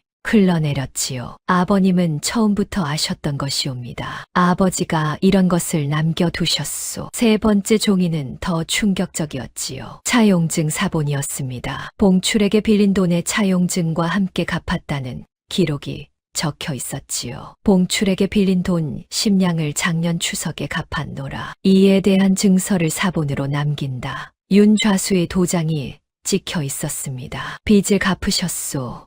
아버지가 이미 갚으셨소. 도영이 소리쳤지요. 순이의 눈에서 눈물이 쏟아졌습니다. 아버님, 이것을 남겨두셨구나. 순이는 삼배 보자기를 펼쳐놓고 항아리, 속 문서들을 올려놓았지요. 보자기 위에 물결 문양과 항아리에 봉인 문양이 같았습니다. 윤좌수가 남긴 것이 분명했지요. 다음 날 순이는 문서를 들고 관아로 갔습니다. 비갠 뒤의 아침이었지요. 관아 마당에 다시 사람들이 모였습니다. 봉출이 와 있었지요. 갑순과 도준도 구석에 서 있었습니다. 각 노인이 지팡이를 짚고 나타났지요. 원님이 자리에 앉았습니다. 무슨 일로 다시 왔느냐? 원님, 증거를 가져왔습니다. 순이가 앞으로 나섰지요. 이것은 시아버지 윤좌수가 남긴 둘째 유언장이옵니다. 원님이 유언장을 받아들었습니다. 봉출의 얼굴이 굳어졌지요. 그리고 이것은 봉출 어른에게 빌린 돈을 갚았다는 차용증 사본이옵니다. 봉출이 벌떡 일어났습니다. 그런 것이 있을 리가 없소. 원님이 문서를 자세히 들여다보았지요. 윤좌수의 필체와 도장이 맞는가? 맞습니다. 원님, 관아에 보관된 윤좌수의 호적 서류와 대조해 보시면 같은 필체이옵니다. 순이가 차분하게 말했지요. 원님이 아전에게 대조를 명했습니다. 잠시 후 아전이 돌아왔지요. 필체가 일치합니다. 원님, 관아 마당이 웅성거렸습니다. 봉출이 소리를 질렀지요. 그건 위조요. 저수지대기 만들어낸 가짜요. 가짜라 하셨습니까? 순이가 봉출을 바라보았습니다. 그러시면 봉출 어른이 가지고 계신 차용증과 대조해 보시지요. 원본과 사본의 필체를 비교하면 진위가 드러날 것이옵니다. 봉출의 얼굴이 하얗게 변했지요. 원님이 말했습니다. 봉출, 차용증 원본을 내놓아라. 봉출이 더듬거리며 차용증을 꺼냈지요. 원님이 두 문서를 나란히 놓고 비교했습니다. 윤좌수의 필체가 동일하다. 그리고 사본에 갚았노라는 기록이 있고 윤좌수의 도장이 찍혀 있다. 원님이 봉출을 바라보았지요. 봉출, 빚을 이미 갚았는데 차용증을 돌려주지 않았느냐? 그것은 봉출이 말을 더듬었습니다. 바로 그때 각 노인이 앞으로 나섰지요. 원님, 이 늙은이가 증언하겠습니다. 누구요? 저는 윤좌수의 옛 동문이옵니다. 윤좌수가 봉출에게 빚을 갚던 날 제가 옆에 있었습니다. 관아 마당이 술렁였지요. 윤좌수는 추석 전날 봉출의 집에 가서 돈 10냥을 갚았습니다. 그런데 봉출이 차용증 원본을 돌려주지 않았습니다. 나중에 돌려주겠다며 미루었지요. 각 노인의 목소리가 관아 마당에 울려 퍼졌습니다. 윤좌수는 봉출을 믿지 못했습니다. 그래서 사본을 만들어 항아리에 넣고 저수지에 묻었지요. 봉출의 얼굴이 시뻘개졌지요. 거짓말이요. 이 늙은이가 저수지댁과 짜고 거짓 증언을 하는 것이요. 봉출, 원님이 차가운 목소리로 말했습니다. 빚을 갚았는데 차용증을 돌려주지 않은 것은 내가 인정한 셈이다. 아니, 그게 아니라 그뿐이 아니다. 순이가 다시 나섰지요. 원님, 이장 어른이 제출한 마을 공유지 문서도 위조이옵니다. 위조라니? 30년 전 문서인데 종이가 새 것이고 먹빛이 고릅니다. 진짜 오래된 문서는 이렇게 고르게 빛이 바래지 않습니다. 원님이 문서를 다시 들여다보았지요. 아전, 이 문서의 종이를 조사해라. 아전이 문서를 살피더니 고개를 저었습니다. 원님, 이 종이는 올해 나온 한지이옵니다. 30년 전 종이가 아닙니다. 관아 마당이 발칵 뒤집혔지요. 위조 문서라니 봉출 영감이 만든 거야? 구경꾼들이 웅성거렸습니다. 봉출이 뒷걸음질을 쳤지요. 나는 모르는 일이요. 봉출 어른이 만든 것이옵니다. 갑순이 떨리는 목소리로 나섰습니다. 모든 시선이 갑순에게 쏠렸지요. 봉출 어른이 만들어서 저한테 주었습니다. 이장 어른한테 전하라고. 갑순이, 도준이 소리쳤지요. 갑순은 더 이상 버틸 수 없었습니다. 봉출의 계획이 무너지는 것을 보고 살기를 찾은 것이지요. 저는 봉출 어른이 시키는 대로 했을 뿐이옵니다. 위조 문서를 만든 것도 마을에 소문을 퍼뜨린 것도 모두 봉출 어른 지시이옵니다. 봉출의 얼굴이 새하얗게 변했지요. 측근이 배신한 것이었습니다. 원님이 자리에서 일어났습니다. 봉출 위조 문서를 만들고 빚 갚은 차용증을 숨기고 관할을 속인 죄가 분명하다. 원님, 저는 포졸들아. 봉출을 잡아라. 포졸들이 달려들었지요. 봉출이 비명을 질렀습니다. 이럴 수가 없소. 나는 이 고을에서 제일 가는 부자란 말이오. 부자라고 법 위에 있는 것이 아니다. 원님이 냉정하게 말했지요. 포승줄에 묶인 봉출이 끌려갔습니다. 기름진 얼굴이 하얗게 질려 있었지요. 번듯한 비단 도포가 먼지투성이가 되었습니다. 관아 마당에서 구경꾼들이 환호했습니다. 잘됐다. 사기꾼이 잡혔다. 남의 땅 빼앗으려다. 꼴 좋다. 봉출 영감.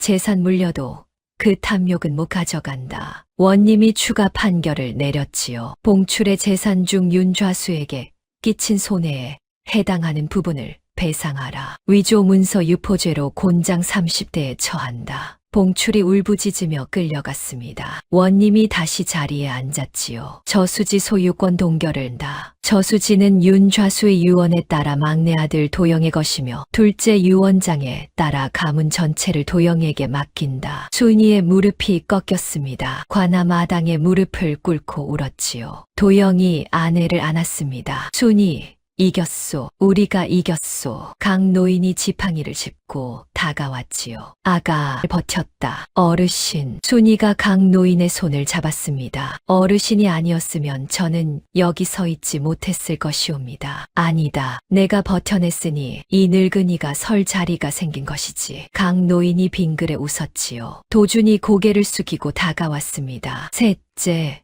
미안하다. 형님, 내가 눈이 멀었다. 아버지 뜻을 저버렸다. 도영이 형의 손을 잡았지요. 형님, 이제라도 늦지 않았습니다. 갑순이 순이 앞에 와서 무릎을 꿇었습니다. 셋째 아니, 순이야. 갑순의 눈에서 눈물이 흘러내렸지요. 미안하다. 내가 너무 못됐다. 순이가 갑순의 손을 잡아 일으켰습니다. 형님, 일어나세요. 지난 일은 됐습니다. 정말 괜찮은 거야? 한 집안 식구인데요. 순이가 웃었지요. 관아 마당에 모인 구경꾼들이 코를 훌쩍였습니다. 저수지댁, 아니, 순이 아주머니 참 대단하다. 저런 사람이 있나. 자기를 그렇게 괴롭힌 사람을 용서하다니. 세월이 흘렀습니다. 3년 뒤 순이 부부의 저수지는 이 고을에서 가장 유명한 곳이 되었지요. 비가 온 뒤 저수지에 물이 가득 찼습니다. 맑은 물 위로 하늘이 비쳤지요. 약토는 저수지 바닥에서 계속 나왔고 여러 고을의 약재상들이 줄을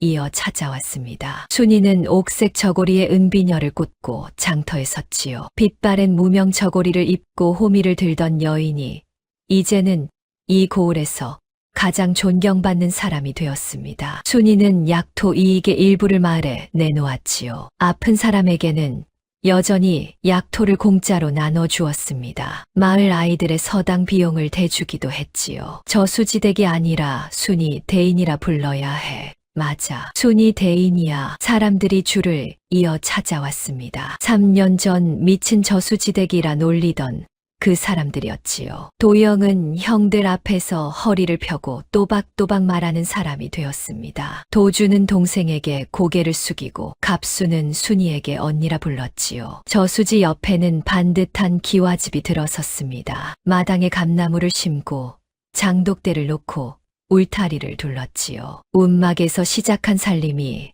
어엿한 집안으로 자리를 잡은 것이었습니다. 각 노인은 여전히 오두막에서 약초를 말리고 있었지요. 순이가 찾아갈 때마다 차를 한 잔 내려주었습니다. 어르신, 오래오래 건강하셔야 합니다. 이 늙은이는 내가 잘 사는 것을 보는 것이 가장 좋은 약이니라. 각 노인이 빙그레 웃었지요. 어느 봄날 순이는 저수지 둑 위에 서서 물을 바라보았지요. 가득 찬 물 위로 봄바람이 물결을 일으키고 있었습니다. 삼배 보자기 위의 문양과 똑같은 물결이었지요. 아버님, 이제 알겠습니다. 순이가 작은 목소리로 말했습니다. 보자기에 수놓으신 것이 물결이었지요. 저수지에 물이 차면 보이는 이 물결이요. 바람이 불었지요. 마치 대답이라도 하듯 물결이 일렁였습니다. 옛날 쩍쩍 갈라진 흙바닥 위에 홀로 서 있던 여인은 이제 가득 찬 물 위에 서 있었습니다. 사람의 값어치는 가진 것이 아니라 일군 것에 있다고 했지요. 순이는 아무것도 가진 것이 없었지만 마른 땅을 일구어 보물을 찾아낸 사람이었습니다. 낮은 곳을 지킨 사람에게 물이 모이듯이 순이에게도 마침내 모든 것이 모여들었지요. 다음 영상을 빠르게 만나보시려면 좋아요와 구독을 눌러주세요. 지금 화면에 나오는 더 재미있는 영상들도 함께 해주세요. 그럼 모두 행복한 하루 보내세요. 감사합니다.